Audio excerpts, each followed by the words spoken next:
Frozen Synapse is the very cool name of a turn-based tactics game developed by UK-based Mode 7 Games and released in 2011.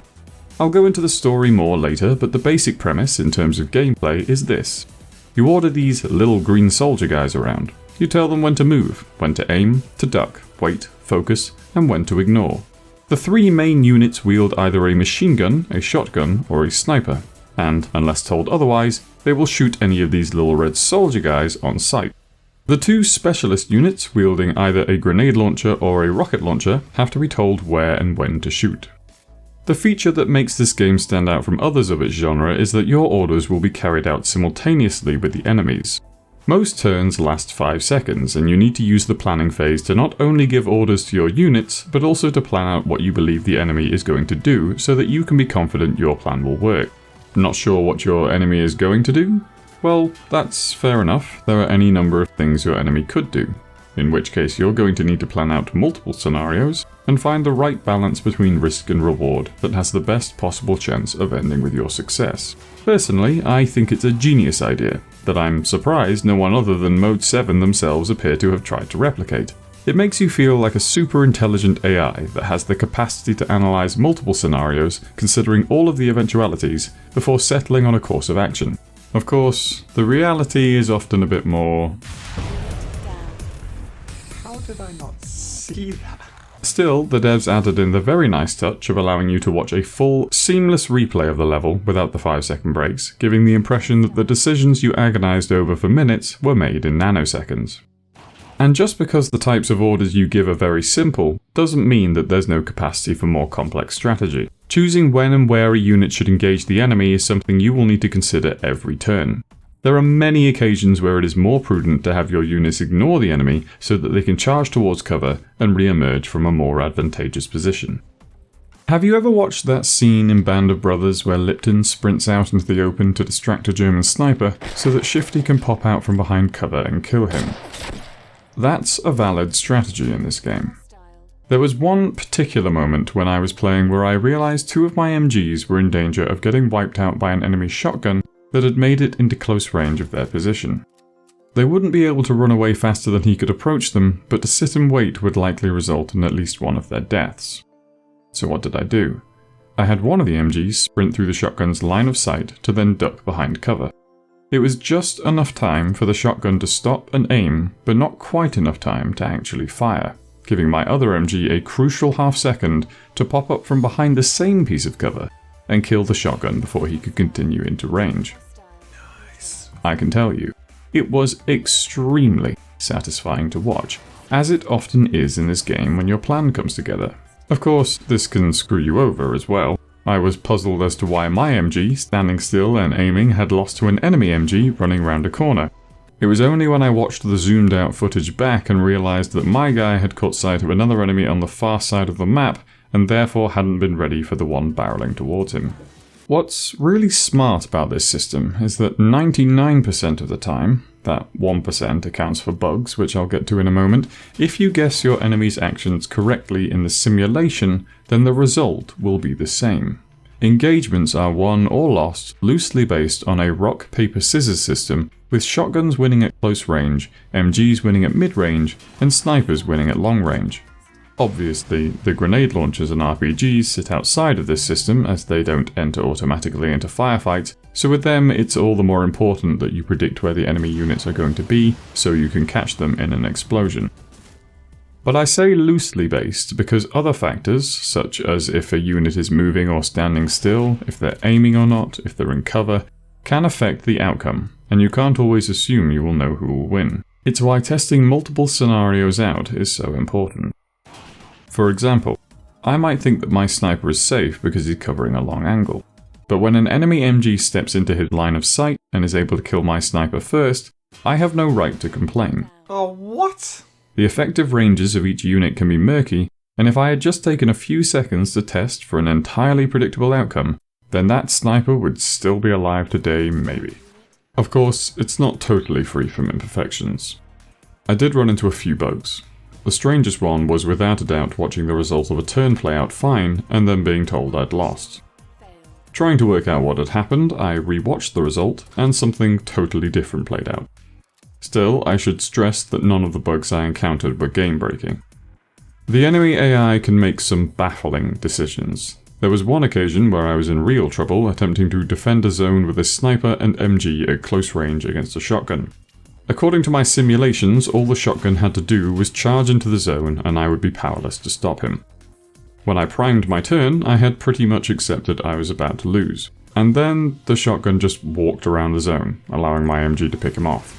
I wouldn't say that the AI's decisions were regularly bad, but these bizarre moments would crop up and sometimes help, sometimes hinder.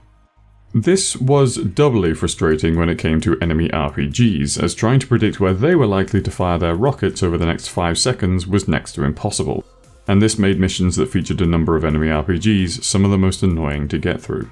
Lastly, each mission is pseudo-random in that the type of units available in key parts of the map layout will always stay the same, but everything will be moved around.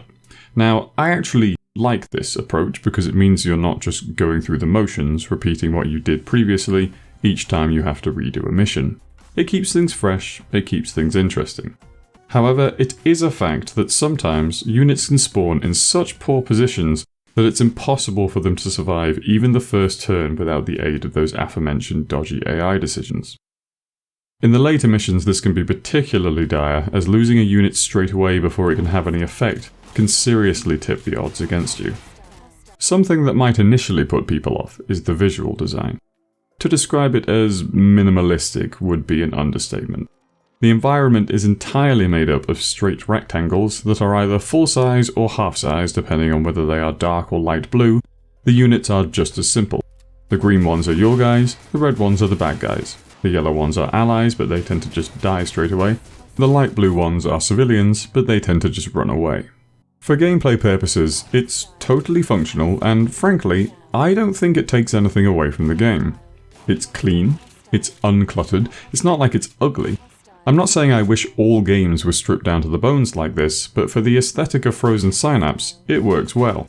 The different shades of blue with these snake trails running across the floor and the simplistic units faintly glowing all create a digital atmosphere which, I imagine, was precisely what the devs were aiming for, as all these encounters take place in the shape, a kind of virtual cyber reality, but I'll get to that in a moment. The characters are less interesting. They're all represented by these static portraits that make one think of stock images. Not exactly exciting, but understandable for a low-budget game. The soundtrack, on the other hand, now that is a different story.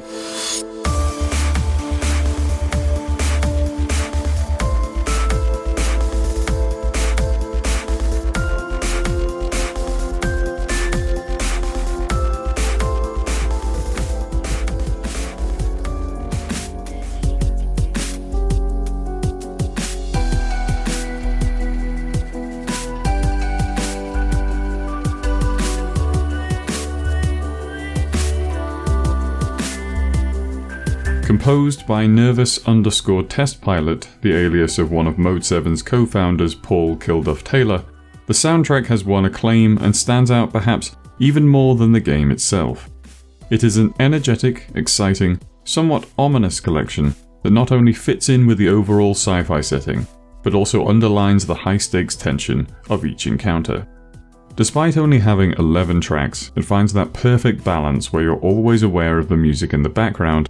I can remember humming along to some of them as I played, but it never stands out so much that it becomes tired and repetitive, despite the game's campaign being about 20 hours long.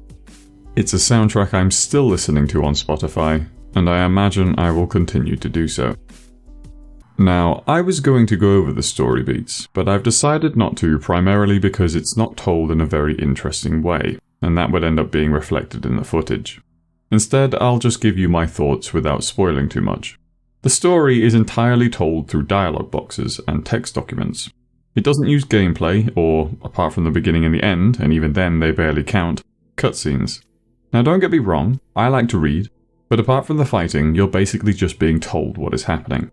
There's even a mission where one of your allies has to evade and escape the enemy, and as far as you're concerned, that's exactly what happens. Only you're told afterwards that they were then immediately killed off screen. Why not have it happen during the level? The basic premise is this. The game is set in the city of Markov Geist, which exists both in reality and in a cyber reality called the Shape. It is governed by a totalitarian regime called Ennio Nomad. The game starts with you apparently about to commit suicide, but you are stopped by something called Charon's Palm, who refers to you as Tactics, and explains that you need to assist a rebel group called Petrov's Shard. Did you get all that? There will be a test. Keeping track of all the names gets easier, though I have to admit that I do think they were leaning a little too heavily into that pretentious area of sci-fi where the audience is overwhelmed by the creator's jargon and abstract concepts. I'll leave you to find out the rest of the story, or not. All the dialogue and dossiers are skippable, and the plot is absolutely not what kept me playing until completion. If the game sounds like it might be of interest, then I would start by checking your own Steam library. I get the impression it is a game that has wound up in a lot of people's collections over the years, and that would explain the frankly astonishing fact that only 1% of people who own Frozen Synapse have completed it. It absolutely deserves better than that. It's a clever idea, well executed, with a strong aesthetic that, apart from in how it delivers its story, doesn't allow its low budget to get in the way. It does also have a customizable skirmish mode and multiplayer. I did play a couple of matches with some randoms who are online, but I never saw more than 3 people on at the same time, so I wouldn't count on that. The campaign, however, is more than enough to keep you entertained. If you enjoy strategy games, particularly if you enjoy tactics games, I would strongly recommend checking it out.